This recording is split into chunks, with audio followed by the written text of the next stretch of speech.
right. All right. We're here. Let me just make sure my hair is okay. It looks fab. Thank you. It's getting so long. I think I wanted to hit my butt, you know? How many times do you think it'll go in the toilet? Hello. Greetings. Hi. Thank you guys for coming back. I guess you weren't limited to how many helpings of us you needed. That was really fucking good. You know, I used to perform and do comedy. I don't know if you've ever heard of Second City. It was what is that? Kind of a big deal.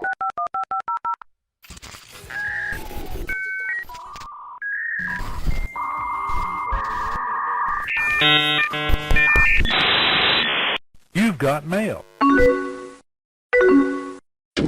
Hi. Hi, I'm Megan Flood. And I'm the aerobics instructor that sleeps with your dad, Centisha Coates. And welcome back to Limited 2. It's a nostalgic podcast where we talk about the things that we loved growing up, and we're excited to see you back. Today, we are going to talk about Disney Channel original movies. Let's watch a Disney Channel movie.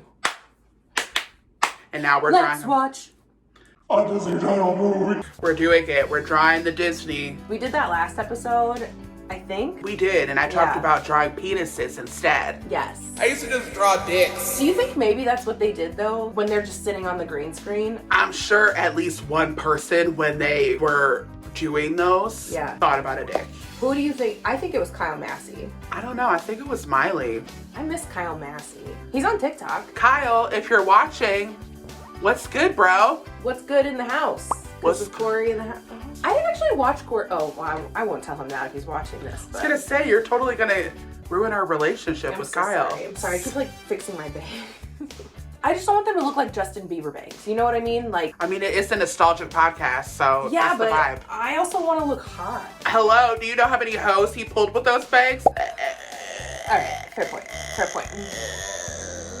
I'm so excited to be talking about DCOMs. I feel like these are the stories that really did just raise us. We had to start with Disney Channel original movies because there's so many. We started and we were like, let's do our top 5, okay? Let's do our favorite ones. And once we started really researching, it was we literally could not pick.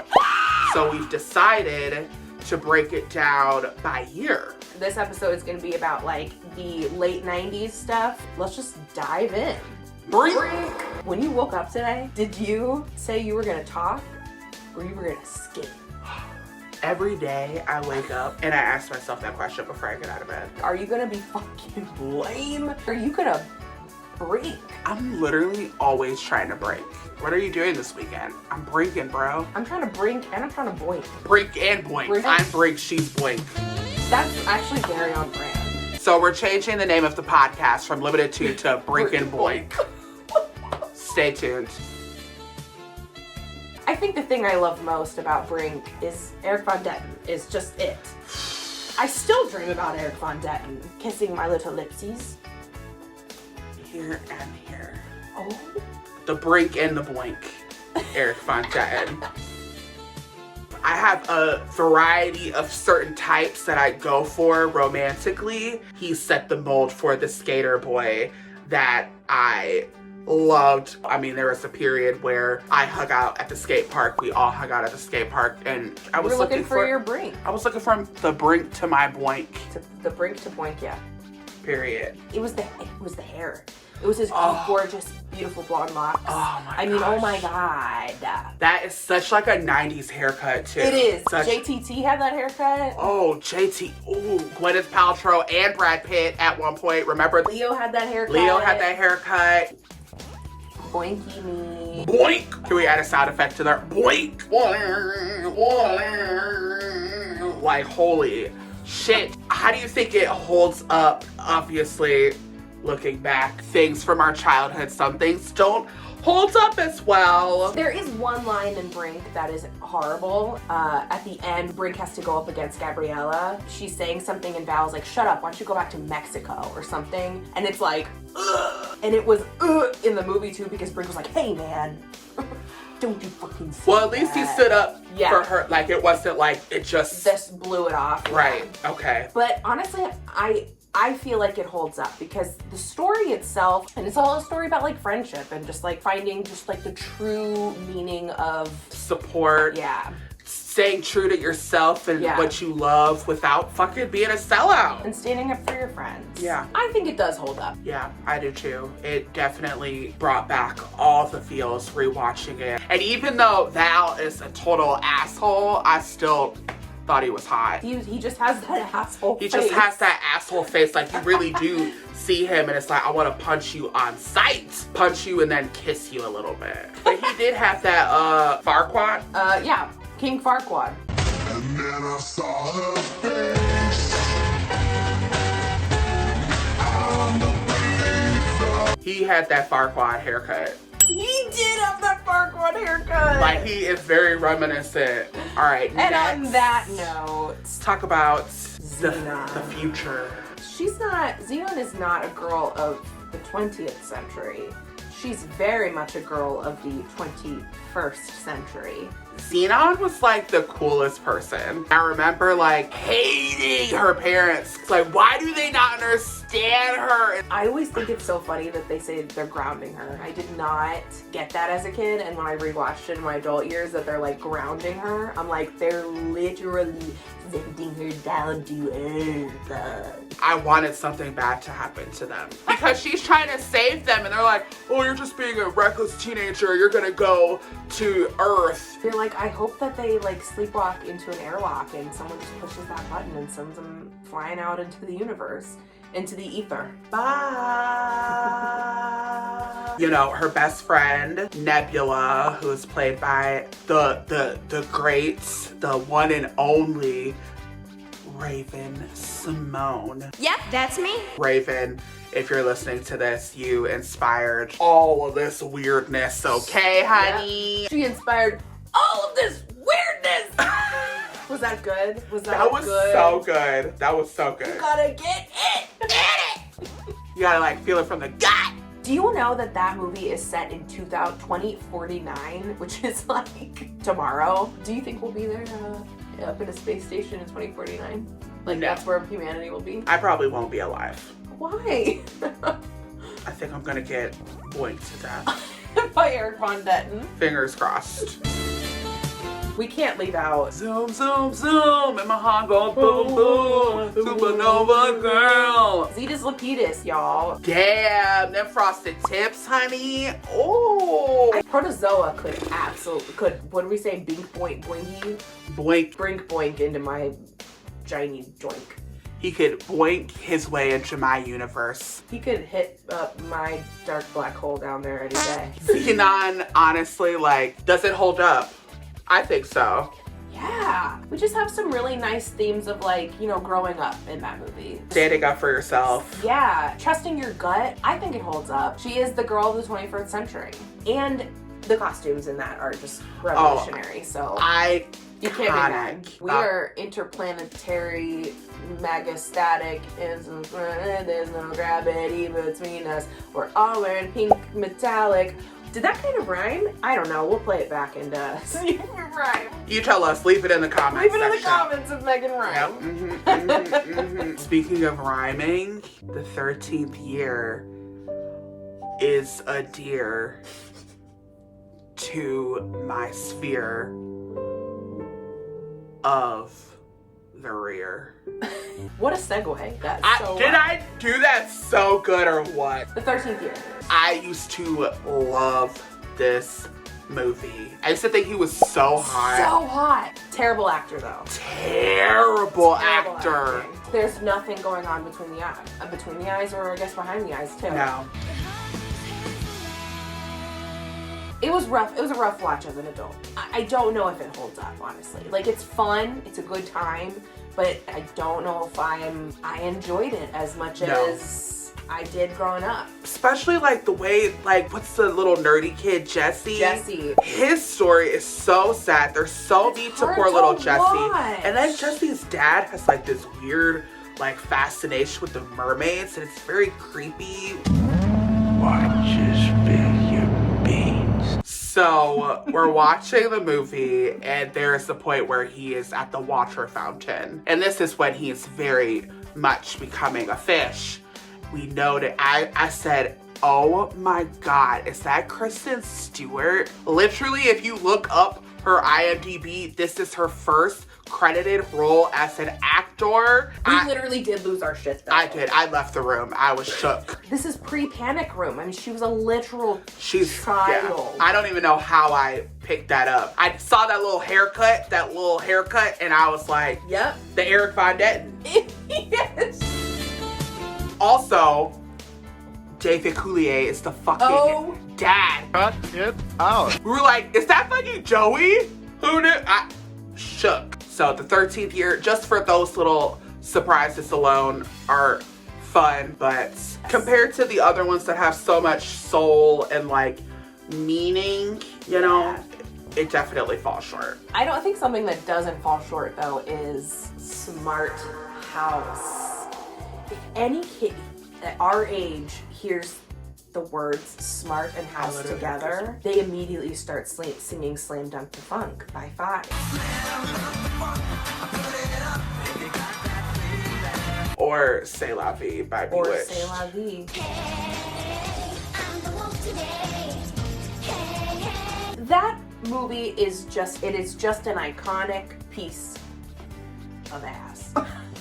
I mean, yeah, the dad, he's so hot. And I think he was wearing a little eye makeup, but he still could get it. Smart House was truly like revolutionary. I mean, I feel like the closest thing we have now to what they had in that movie is Alexa. They had like freaking FaceTiming before we even had an idea that FaceTime could be a thing. The rooms, like the virtual rooms, like they could literally feel the mist from the beach. What? This is what dreams are made of.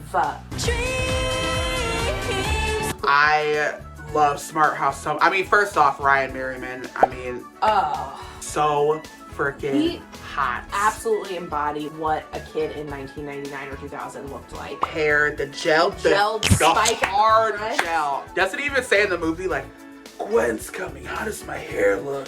When they're at the party, she's dancing with her like cardigan. Her cardigan wrapped around her like arms, like on her waist. That's just hardcore, like what it's like to be that age and like be around people that you think are cute. I cringe thinking about like dancing with boys at that age. I was like, I don't know what the fuck I was doing. I mean, that's me after quarantine. I'm out. I'm gonna be like, club. Is this how you do that? You like that? Like, that's Smart House. Hey! Smart House hit different because seeing a single dad raise two kids, like, I think that movie was the first time I ever like cried watching something. You know, when he's sitting in the room and he's watching all of his mom's old videos, and I think I was like, I love mommy. I'm gonna say that at the club too. I'm just gonna be crying thinking of my mom, like grinding on someone, like, oh my God, do you love your mom? Say you will, say you won't, say you'll do what I do, say you'll do, say to me. I think it say it. That's my Irish. That's your Irish? I'm the 5th member of Bewitched. It's kind of piratey. Well, it fits.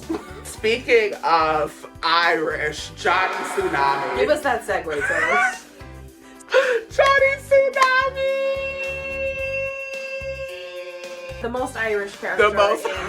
I think Johnny Tsunami is more Irish than the Luck of the Irish than Ryan Merriman. An incredible tale. A young man who is a surfer, lives in Hawaii, wants to be just like his grandpa, who is fucking hot, by the way. So hot, like, Carrie, honestly. You're a sexy, sexy man, even to this day. Whatever you doing, you riding in Braves, you can come ride us. They move to Vermont, finds that the snow is almost very much like the waves. And so it's all about like how he adapts to snowboarding. He is very much like, oh right, let's do a callback, Xenon. We got Kirsten Storm's in there again. She's very much like I'm here for you, but I won't say anything to anyone who ever says anything about you. Right, I don't want to go up against my father, who's the principal of the elite prep school. This is how Kirsten Storms talks. She talks like she's in the 1940s. Johnny, you look like a fine young lad. Also, can we talk about the music? Ska Town, bro.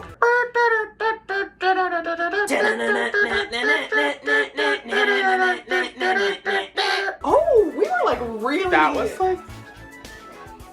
No, but Johnny Tsunami, I think it still holds up. I think so too. Can you segue from that into Don't Look Under the Bed for me? So, Johnny Tsunami still holds up so well. The beach, you know, being in touch with your family and yourself, and that is absolutely terrifying, which leads me to Don't Look Under the Bed. Don't Look Under the Bed, because boogeymen are also terrifying. And your inner child.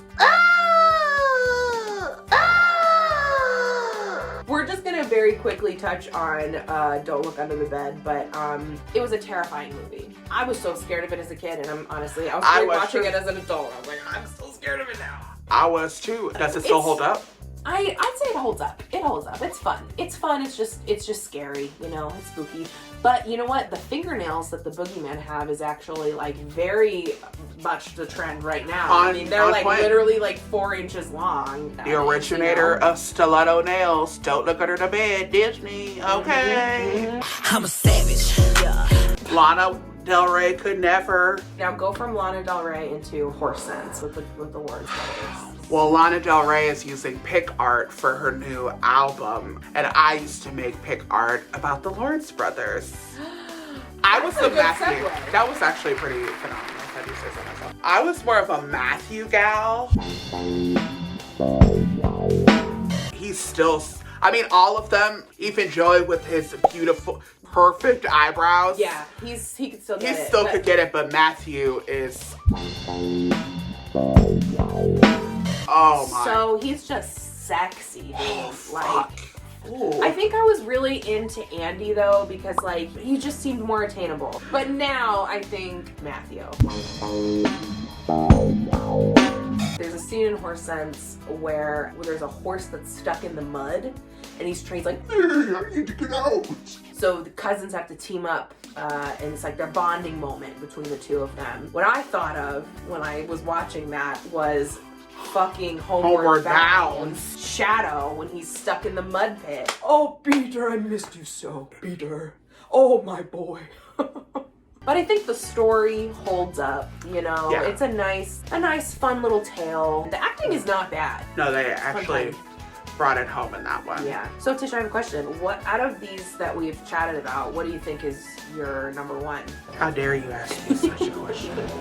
What's yours? I think mine's Break. I put you on the spot. I'm so sorry. You did. So it's sorry. just, like they all remind me of like certain points of life. Most of these are like truly hit home and just tell the story of like being true to yourself and being loyal to your friends and, you know, standing up for what's right. You're so right in telling us that we're standing up for right. Right?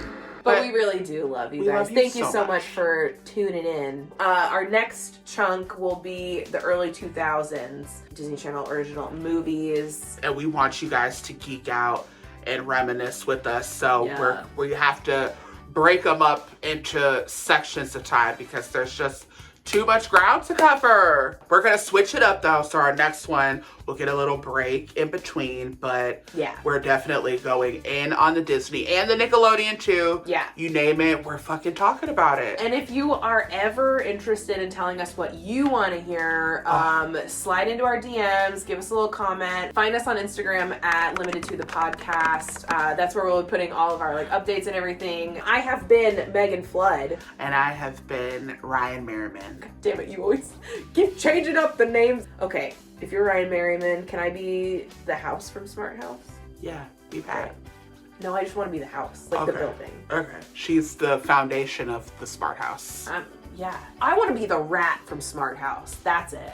You're Ryan Merriman, I'll be the rat that you pick up. We're going to end it on that note, and I'm going to handle business with Megan. No, please. Thank you guys. Bye. Bye.